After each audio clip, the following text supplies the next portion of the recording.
Halo brother, selamat datang di channel Jawara Film. Di video perdana kali ini saya akan membahas alur film yang berjudul Death Wish yang dirilis pada tahun 2018. Di film kali ini kita akan diperlihatkan kisah seorang dokter sekaligus ayah yang membalaskan dendamnya kepada komplotan perampok yang melakukan penembakan terhadap istri dan anaknya, sehingga mengakibatkan istrinya tewas dan anaknya kritis di rumah sakit. Seperti apa kisahnya? Jangan kemana-mana, ini dia alur cerita film Death Wish. Di awal film kita diperlihatkan dengan kesibukan-kesibukan dari pihak keamanan dalam menangani kasus-kasus perampokan yang meningkat di Chicago dalam beberapa tahun terakhir, yang mengakibatkan banyaknya korban jiwa.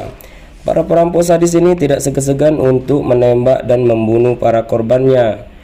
Di tempat lain, tepatnya di rumah sakit, kita diperlihatkan kepada seorang dokter yang bernama Paul, yang hampir setiap hari menangani korban dari kejahatan brutal di Chicago.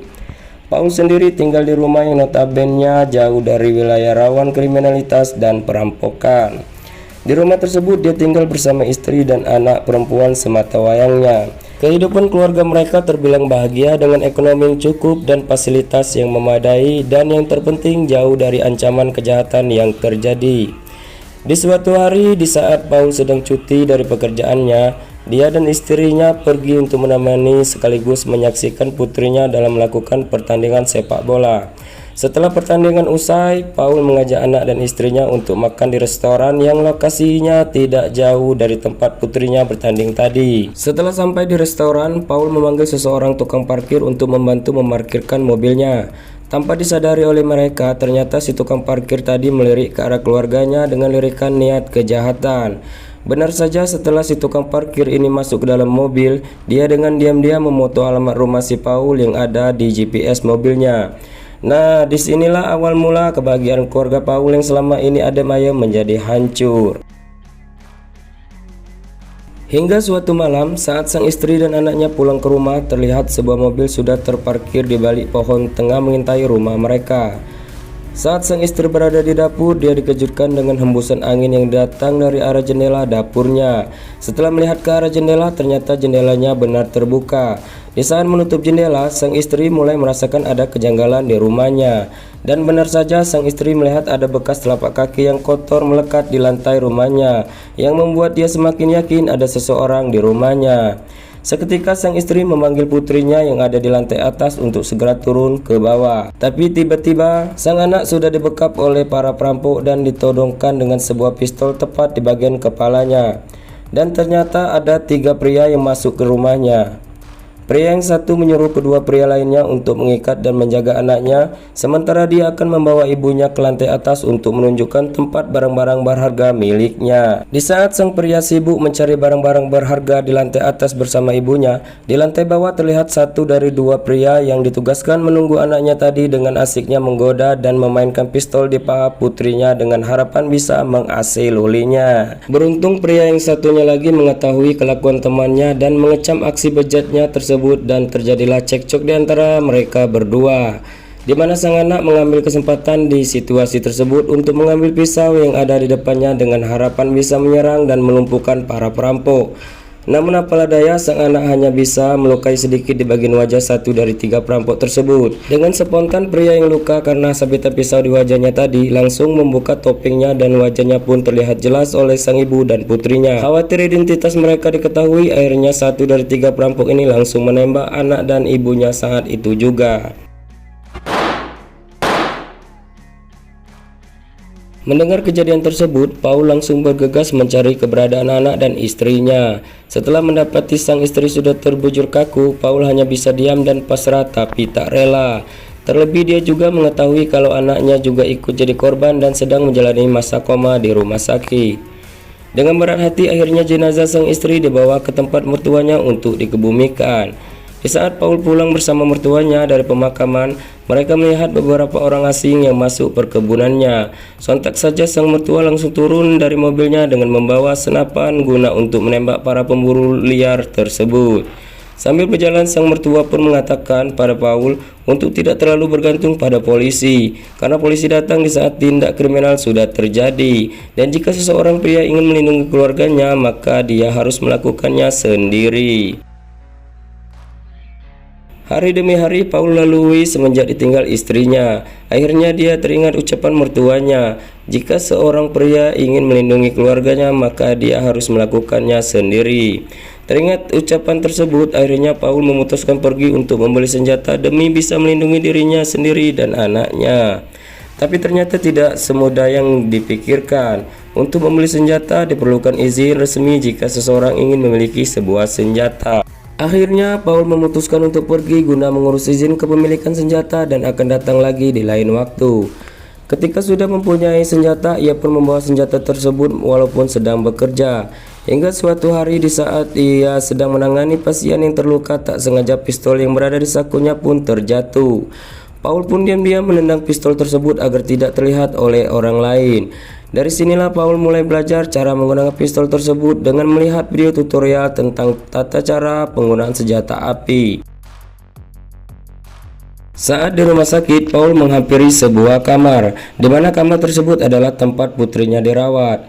Saat melihat kondisi anaknya yang semakin menurun, Paul pun memutuskan untuk pergi keluar dan masuk ke wilayah yang rawan tindak kejahatan.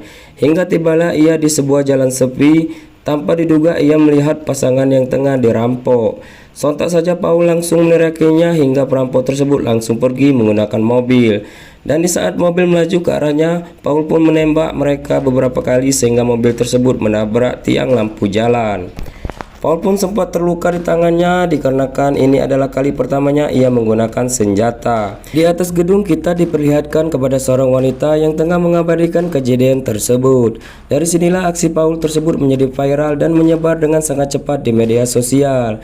Tidak lama kemudian salah seorang penjahat pun keluar dari mobilnya untuk menghampiri Paul. Mengetahui hal tersebut, akhirnya Paul langsung menembak pria tersebut hingga tewas. Setelah itu, Paul pun menghampiri pelaku satunya lagi yang masih berada di dalam mobil untuk sekalian dia habisi. Setelah itu, Paul pun pergi dan merasa sedikit puas karena bisa menghabisi satu persatu penjahat yang berkeliaran di Chicago. Setelah aksi pertamanya, Paul pun tidak berhenti untuk mencari informasi tentang keberadaan penjahat yang berkeliaran di Chicago. Hingga pada suatu hari, ia menangani pasien anak-anak yang mengalami luka tembakan di kakinya. Setelah itu, Paul pun bertanya tentang siapa yang sudah menembaknya. Anak itu pun menjawab bahwa ia ditembak oleh seorang pria yang menjual es krim di dekat rumahnya dan ternyata pria tersebut adalah pengedar narkoba yang menyamar sebagai penjual es krim. Bermodalkan informasi alamat dari si anak, Paul pun mendatangi tempat tersebut. Dan benar saja di tempat itu memang ada seorang pria yang menjual es krim yang ciri-cirinya persis seperti yang dikatakan anak tersebut. Tanpa berpikir panjang, Paul pun langsung menembakinya berkali-kali dan pria itu pun tewas. Aksi kedua Paul pun semakin membuat polisi bertanya-tanya siapa orang di balik pelaku penembakan tersebut. Apakah orang yang sama atau orang yang berbeda? Hingga di balik proses penyelidikan, akhirnya polisi menemukan fakta bahwa pelaku adalah orang yang sama dengan kejadian penembakan yang viral beberapa hari yang lalu. Di sisi lain, kita diperlihatkan seorang Paul yang tidak berhenti untuk mengasah kemampuan menembaknya di garasi rumahnya. Beberapa hari kemudian, ia kembali menangani pasien yang terluka. Tanpa diduga, ia melihat jam tangan istrinya terpasang di lengan kiri pasien tersebut. Ia pun menyadari bahwa pasien ini adalah salah satu pelaku pembunuh istrinya. Setelah pelaku tersebut dinyatakan meninggal, Paul pun bergegas mencari ponsel milik pelaku. Kemudian mencari informasi di mana dia bisa menemukan pelaku yang lainnya juga. Setelah mendapatkan informasi pelaku lainnya, Paul pun pergi ke sebuah toko, di mana toko ini adalah tempat penampungan dari barang hasil curian. Setelah berada di dalam toko, Paul pun langsung mencari pelaku yang sudah bekerja sama untuk membunuh istrinya. Pemilik toko pun menyadari kalau si Paul adalah korban kejahatan dari teman-temannya, dan dengan segera ia pun menghubungi salah satu temannya untuk segera datang ke tokonya. Di tengah perbincangannya dengan pemilik toko, Paul pun tidak sengaja melihat dari bayangan kaca kalau si pemilik toko akan mengambil senjata dari laci mejanya. Menyadari hal tersebut, Paul pun dengan cepat menancapkan sesuatu ke tangan kiri pemilik toko hingga terluka. Kemudian ia meminta pemilik toko untuk menunjukkan di mana barang-barang miliknya disimpan. Dan akhirnya Paul pun berhasil mendapatkan barang-barang miliknya yang dicuri. Namun tiba-tiba salah satu teman pelaku tersebut datang dan menembakkan pistolnya secara membabi buta. Namun sialnya, bukannya si Paul yang terkena tembakan, malah tembakannya mengenai kepala temannya sendiri. Akhirnya terjadilah baku tembak antara Paul dan pelaku. Namun akhirnya pelaku pun kalah karena kehabisan peluru dan pelaku pun dengan mudah Paul lumpuhkan. Dengan cepat Paul mengambil ponsel milik pelaku dengan tujuan untuk mencari informasi para pelaku lainnya. Saat Paul lengah, pelaku berhasil menendang Paul hingga terpental ke arah lemari, hingga membuat bola bowling di atas lemari menggelinding. Saat si pelaku merasa sudah menang dan akan menembak si Paul, beruntung bola bowling tadi jatuh tepat di atas kepala pelaku hingga membuatnya tewas di tempat. Setelah aksi ketiga yang dia lakukan, sosok Paul kini semakin viral dengan ciri khasnya menggunakan jaket hoodie. Kini masyarakat Chicago mengenalnya dengan sebutan pencabut nyawa. Setelah beberapa hari kemudian, Paul pun kembali melakukan aksi pemburuannya terhadap pelaku kedua yang sudah menewaskan istrinya. Dengan bermodalkan informasi dari handphone pelaku pertama yang ia temui sebelumnya, dan akhirnya ia menemukan alamat pelaku kedua yang berada di sebuah bengkel mobil. Dia adalah Joe, pria yang pernah memainkan pistol di paha putrinya saat melakukan perampokan di rumahnya kemarin. Tanpa berpikir panjang, Paul pun mengambil kunci yang berukuran jumbo dan langsung menghajar si Joe tepat di pahanya. Seketika Joe pun tak sadarkan diri. Setelah si pelaku Joe ini sadar, dia sudah terikat tepat di bawah mobil yang sudah dipasang Paul sebuah dongkrak untuk penyangganya.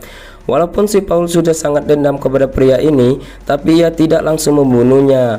Mengingat aksi bejat pelaku ini yang sudah berani memainkan pistol di paha putrinya, Paul pun memutuskan untuk menyiksa pelaku terlebih dahulu tepat di bagian pahanya. Dan setelah itu inilah yang terjadi.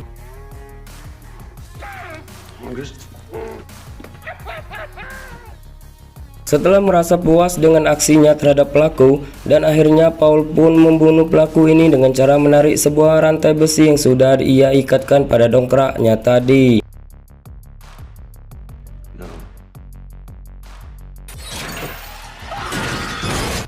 Setelah ia selesai melakukan perburuan terhadap pelaku kedua, Paul pun pergi ke rumah sakit untuk menjenguk putrinya yang masih dalam keadaan koma. Saat ia duduk di samping putrinya, tiba-tiba pelaku ketiga menghubungi Paul dan ia pun menolak panggilan tersebut. Setelah beberapa detik, masuklah pesan dari si pelaku yang isinya adalah bahwa pelaku mengajak si Paul untuk bertemu di sebuah klub malam yang ada di kota tersebut. Dan Paul pun akhirnya menerima undangan tersebut dan pergi untuk menemui si pelaku pada malam itu juga. Ia di klub, dengan sangat berhati-hati ia pun mencari keberadaan si pelaku. Dan tidak lama kemudian sebuah pesan pun masuk ke ponselnya, yang ternyata pesan tersebut adalah dari si pelaku yang mengatakan bahwa dia berada di kamar mandi. Paul pun langsung menuju ke kamar mandi, dan untuk memastikan keberadaan si pelaku, ia pun mencoba untuk menghubungi nomor yang digunakan si pelaku. Dan benar saja, ia pun mendengar ponsel si pelaku berdering dari dalam kamar mandi. Sontak Paul pun langsung menembak ke arah kamar mandi yang ada suara ponsel si pelaku tadi. Tapi setelah pintunya didobrak, ternyata pelaku sengaja mengelabui Paul dengan hanya meletakkan ponsel miliknya saja di kamar mandi. Dan tiba-tiba dari sisi kanannya ada sebuah tembakan yang mengarah ke dirinya, dan ia pun terkena tembakan dari pelaku tepat di bagian lengan kanannya. Paul pun sempat membalas tembakan dari pelaku, tapi apalah daya, di klub tersebut ramai sekali pengunjungnya. Merasa bisa membahayakan orang banyak atas aksinya, Paul pun punya inisiatif untuk menembak lampu yang ada di pelapon, dan ia pun memutuskan untuk pergi dengan cara menyelinap di antara pengunjung yang berhamburan keluar. Setelah aksinya yang tadi gagal, ia pun memutuskan untuk pulang ke rumah. Dan betapa terkejut dirinya, ternyata saudaranya sedang berada di rumah, yang sengaja menunggunya pulang ke rumah untuk menanyakan perihal aksi yang sudah ia lakukan. Dan saudaranya tersebut memberikan saran untuk berhenti melakukan aksinya lagi.